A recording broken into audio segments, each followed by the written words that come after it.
Saya pelajari Vietnam.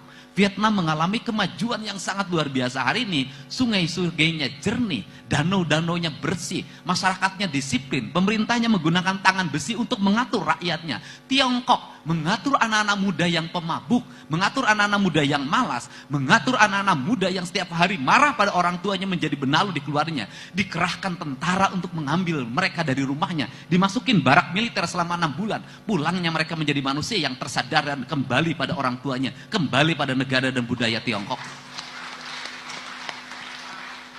Teologikal ini akan saya terapkan di Jawa Barat. Tidak bisa dalam setiap tahun cerita kita hanya cerita geng motor. Tidak bisa dalam setiap tahun cerita kita hanya cerita tawuran. Tidak bisa setiap tahun cerita kita ada cerita orang yang mati karena oplosan. Ini harus segera dihentikan. Kenapa?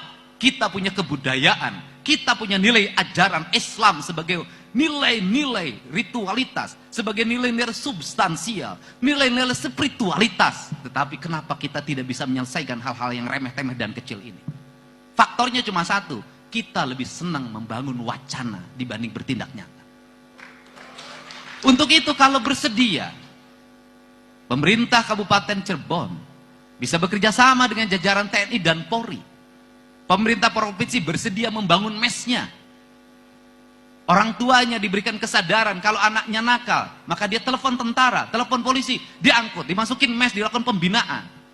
Diarahkan dalam waktu 6 bulan ke depan. Kalau masih parah setahun, untuk apa? Dikembalikan dia pada orang yang mencintai orang tuanya, orang yang mencintai lingkungannya, orang yang mencintai sesamanya, dan orang yang mencintai Tuhannya secara utuh. Kerangka inilah. Kenapa? Saya tidak mau orang Jawa Barat ke depan menjadi generasi ciu. Saya tidak mau orang Jawa Barat ke depan menjadi generasi geng motor.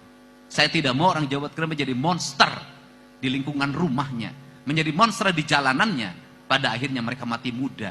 Ketika mati muda itulah, saya tidak mau orang-orang terdidik berasal di luar Jawa Barat kemudian mendominasi dan orang sini selamanya hanya menjadi kuli terhadap tuannya.